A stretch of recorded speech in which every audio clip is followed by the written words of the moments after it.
Alrighty guys, this is day 2 on the old blaster project. You guys saw it finally started up last night. Fixed those easy little things. We're gonna go a little bit into detail on that flywheel key. Actually gonna swap it out for a new key.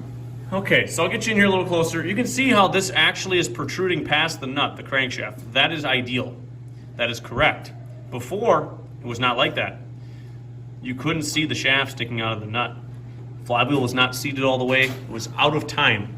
And that's why when we initially tried to start it, it was kicking back at us and backfiring and running all, you know, it wasn't running, but it wasn't firing like an engine that's either lacking fuel or one of the others should do. Because it was just popping. Damn near broke my ankle with the kicker. In the mix of all this stuff, guys, we've been tidying up the wiring. We welded the frame back together, welded the bracket for the plastics. So we got that fixed up. Mark went through the wiring on the front. This is the Taurus wiring, guys. I was telling you about how we wired these together and it actually started running like it should. This is a bypass, basically bypassing it. What you should do is actually reconnect it to your throttle lever to have that safety. If the throttle lever sticks, it will go into rev limit for safety purposes. We are not going to do that on this machine because we don't care. But it's going to be a yellow and black and a black. Typically, guys, with Yamaha stuff, their kill circuits are always black and white, black, or black and yellow. So this is the wires that would go up to your throttle lever, and we just looped them together with a butt connector, heat shrink. We got our headlight connectors ready with bullets. We tidied up, well, this is for the oil, low oil light. Yep. And this we redid for the ignition key switch. The stop switch is tied into this plug here. I'm sure that works totally fine, along with the dimmer switch, which is right here. Your CDI unit up front, pretty self-explanatory there. Voltage regulator rectifier, miscellaneous ground. There's also a ground on the coil in the back. It does have a Chinese coil, guys.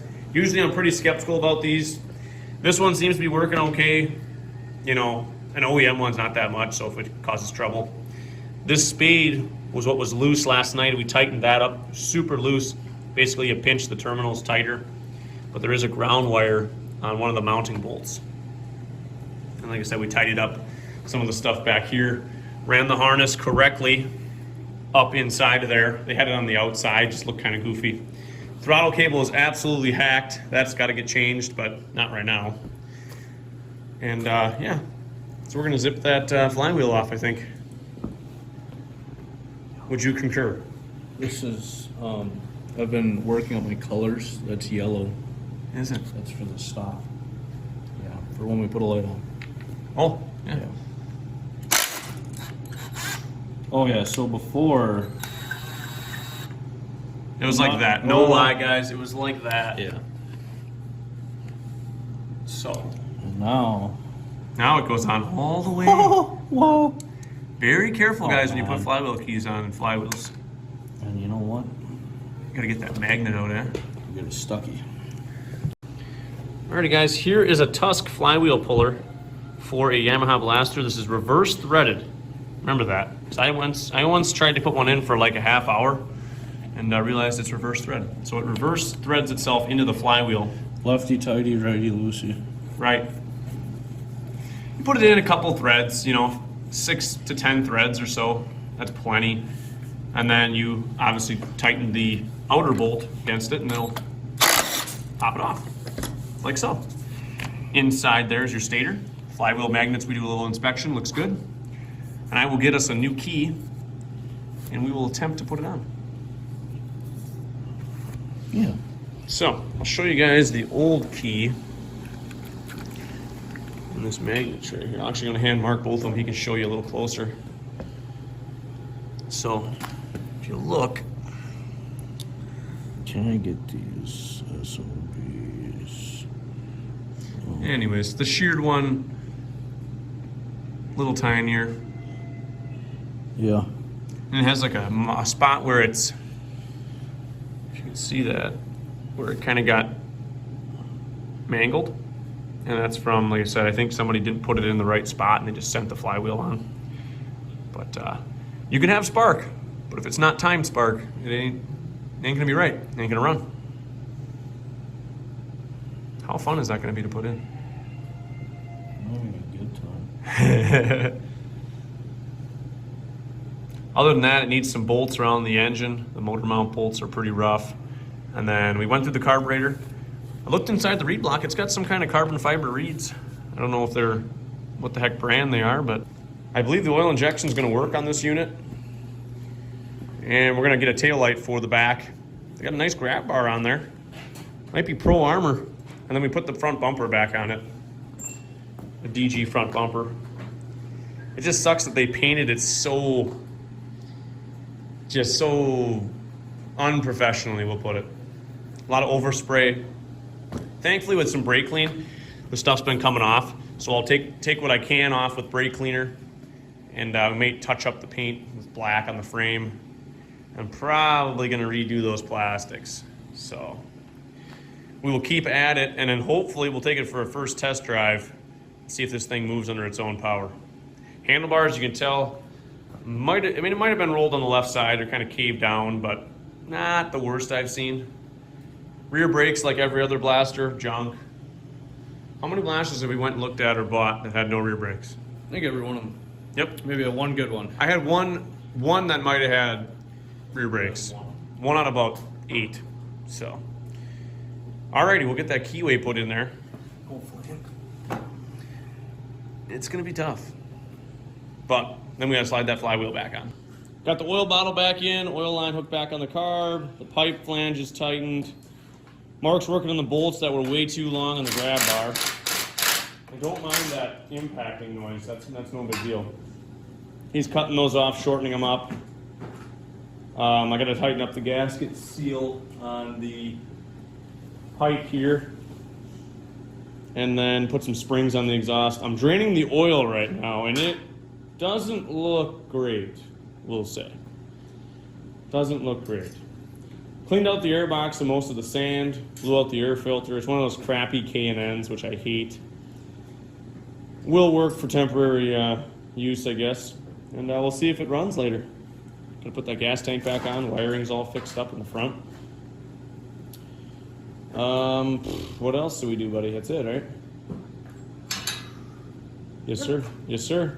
All right, we'll keep at it. I'll let you know what that color of that oil looks like. This old Folgers can, you can see the gray, nasty color to it. Yeah, that lot of metallic clutch material, and who knows if there's a bearings that's exploded. We'll find out shortly when we take this thing for a maiden voyage. Got to get some oil for it. We'll just run something for wet clutch systems in it. Maybe a 1040 engine oil. Getting the gas tank put back on right now. Got Mark working hard over there. He ended up getting the pipe in the rear rack all tightened up and fixed up. I gotta find an exhaust spring or two yet quick, and then I'll hook the air box back up to the carb. Got that all wiped out. So we're one step closer to hearing it run on its own. And then that sketchy throttle cable is still sketching me out, so. Yeah, these take about 0.7 quarts of oil in the transmission. You can run automatic transmission fluid sometimes in a pinch. We've done that before.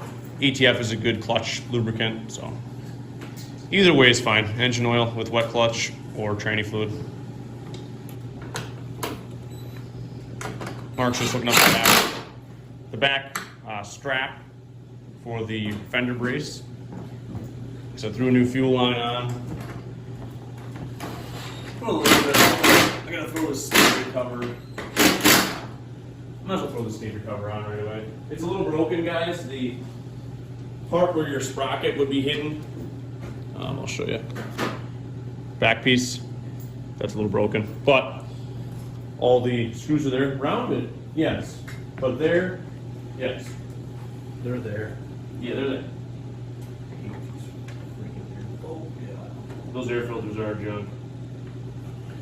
I despise of them.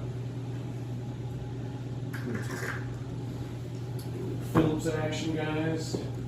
Do they keep cockroaches and squirrels out? Yes. Right. I mean, they keep they're good for a little bit of something, but not a ton of good. Like I said, somebody already did us a favor stripping out the heads on all of these Phillipses. So that was awesome. I greatly appreciated that. Don't you, Mark? You like it when they strip all the fasteners, yeah, right? well, It's a game. It's that added fun factor, you know? We set the air screw to 1.5 turns as well, guys, on the carburetor. Like I said, I threw a new piece of fuel line on it. Drained the gas tank all out. You'll see the head of it right there. It's a big flathead. That's how you adjust the idle. In is faster, out is idle down. So some guys don't know that. They don't see an idle screw on the carburetor and they kind of freak out. When the Taurus is still on the machine, that is where you adjust the idle. All right, guys, the moment you've been waiting for. Will it start and run actually on its own and kind of halfway put back together? We can't drive it quite yet because the chain is super loose. We gotta tighten that. It's also dark out, so we ain't driving this thing. Be curious to see if the lights work. We're gonna make sure our left side emergency stop switch works. We're kind of curious about that. See if that works at all. And then we may try to just move it ahead with the clutch and see if it works at all. But yeah, probably not. probably not. I like to keep the doors so long. This summer I went through sponge. Yeah. Oh, just a bear to. She rides. These bars gotta go up though. Sweet. And Well, the brakes work though. I'm sure it's in the gear because it wasn't in gear before. I mean, neutral.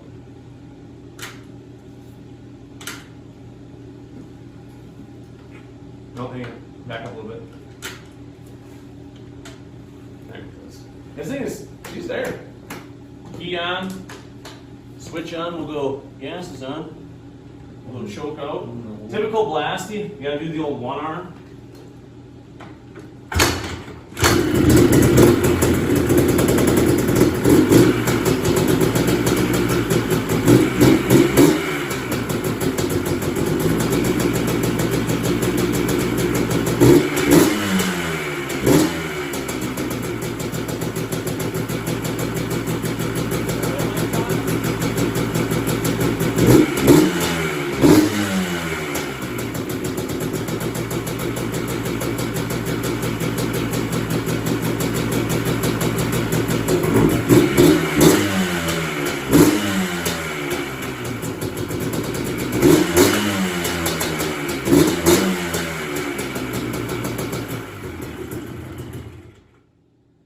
Might set the idle up a little bit.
This one, seller stated, needs a rod, crank rebuild, blown up machine. we go ahead and you guys haven't even seen the parts rig we got. We're gonna build another one of these. So if you guys want to see that video, make sure you leave a like on this one and comment. We will try to build another one of these, do a quick and dirty, slap it together, you know, make a little modified build out of it.